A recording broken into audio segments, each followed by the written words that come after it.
ముఖ్యంగా హాస్టల్స్, పిల్లలకు ఎగ్జామ్స్ నడుస్తున్నాయి. హాస్టల్స్లో కనీసం వాళ్లకు నోరారా ఇంత తిండి పెట్టి పరీక్షలకు పంపించకుండా ఉండాల్సిన పరిస్థితి ఎందుకు వచ్చింది అని ఒక్కసారి మనం అందరం ఆలోచన చేయాల్సిన అవసరం ఉంది.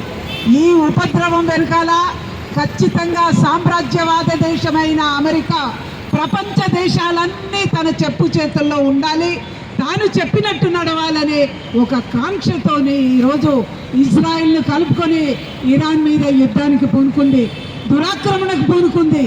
దాని ఫలితమే 3-4 రోజుల నుంచి సృష్టించబడ్డ ఈ గ్యాస్ కొరత అనేది అర్థమవుతా ఉంది. ఎక్కడా చమురు నిల్వలో వీటికి సంబంధించి ఎల్పిజి లిక్విడ్ పెట్రోలియం ప్రభుత్వం చెప్తా ఉంది, కేంద్ర ఇంధన శాఖ పెట్రోలియం శాఖ మంత్రి చెప్తా ఉన్నారు, కొరత ఎక్కడా లేదు, ప్రజల ఆందోళన చెందొద్దు అంటున్నారు. మరి ఎందుకు వచ్చింది? ఈరోజు అనేక హోటల్స్ మూతపడతా ఉన్నాయి.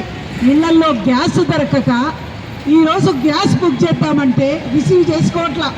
21 రోజుల నుంచి 25 రోజుల తర్వాత గ్యాస్ సిలిండర్ బుక్ చేసుకోవాలని పెంచారు. ఓకే, 25 రోజులకు పెంచినారు, కానీ అప్పుడైనా గ్యాస్ బుక్ అవుతుందా? 10 రోజుల నుంచి దాన్ని రిసీవ్ చేసుకునే వాళ్ళే లేకుండా పోయినారు. గ్యాస్ ఏజెన్సీల ముందు తీవ్రమైన భయాందోళనలతోని ఈరోజు అనేక మంది వినియోగదారులు సిలిండర్ల కోసం ఈరోజు అక్కడ భారం తీరి నిలబడ్డ పరిస్థితి వస్తూ ఉంది. వీటన్నిటి వెనుకాలన్న కారణం అమెరికా, దాని సామ్రాజ్యవాద కాంక్ష, ప్రపంచ దేశాలన్నీ తాను చెప్పినట్టు వినాలనే కోరిక అనేది మనం అర్థం చేసుకోవాలి. ఖచ్చితంగా ఈ యుద్ధాన్ని ఆపాలని మోదీ ప్రభుత్వం ఖచ్చితంగా అమెరికా మీద ఒత్తిడి తేవాలి.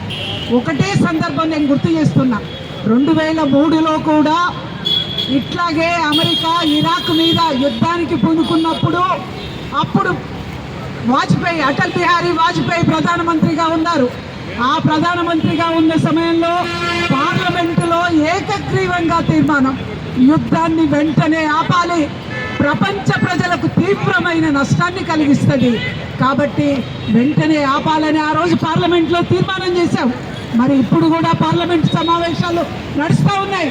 ఈ పార్లమెంటు సమావేశాల్లో కూడా వెంటనే యుద్ధాన్ని ఆపాలి అని చెప్పి ఆ రకంగా తీర్మానాన్ని చేసి అమెరికా ఇజ్రాయెల్ మీద మన భారత ప్రభుత్వం అటువంటి ఒత్తిడి తేవాలి. ఎందుకంత అమ్ముడు పోయే పరిస్థితి?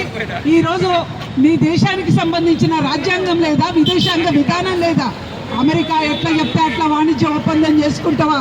ఈరోజు మన ఎగుమతులు పడిపోవడం వల్ల అమెరికా విధించిన టారిఫ్లు కానీ వాణిజ్య ఒప్పందం వల్ల కానీ 37% వరకు ఈరోజు మనకు ఎగుమతులు పడిపోయినాయి. విదేశీ మారక ద్రవ్యం $8.8 బిలియన్ నుండి $5.5 బిలియన్ పడిపోయింది.